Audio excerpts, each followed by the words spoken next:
Ambiance nettement plus calme à Seignos, dans les Landes, où 350 chercheurs se sont donné rendez-vous cette semaine. Ils étaient réunis dans un célèbre club de vacances transformé pour l'occasion en laboratoire géant d'imagerie biologique. Alors que peuvent se dire 350 chercheurs réunis dans un club de vacances? C'est ce que l'on voit avec Alexandre Perrin et Julie Dubois. La piscine a beau être déserte, ce club de vacances à Seignos affiche complet. Et ses clients, 350 chercheurs, l'ont transformé en un gigantesque laboratoire consacré à l'imagerie biologique. Chaque pièce et recoin ont été aménagés pour accueillir ces scientifiques et leur matériel de pointe. C'est plutôt pas mal, hein, on voit bien la cavité. Gaëlle Rocher est chercheuse au CNRS dans un laboratoire bordelais. Elle est venue ici pour partager et enrichir ses connaissances. Il y a des biologistes, des physiciens, des spécialistes du traitement de l'image, des chimistes.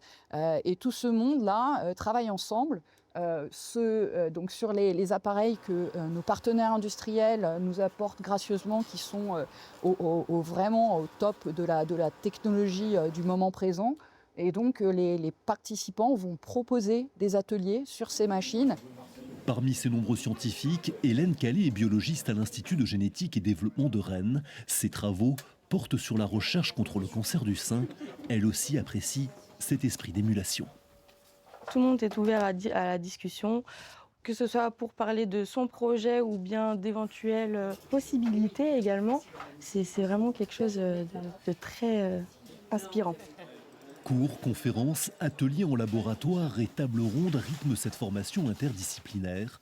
Durant une semaine, se côtoient ici les plus grands scientifiques spécialisés dans l'imagerie biologique. En 2018, oui, nous avions Eric Betsick, un Américain, que nous avions invité à donner une conférence. Et nous avons appris le lendemain, une heure après qu'il ait quitté le centre de Seignos, qu'il avait le Nobel de chimie. Donc pour nous, c'était plutôt sympathique. Baptisée Mifobio, cette formation scientifique de haut niveau est organisée tous les 2 ans depuis maintenant plus de 20 ans.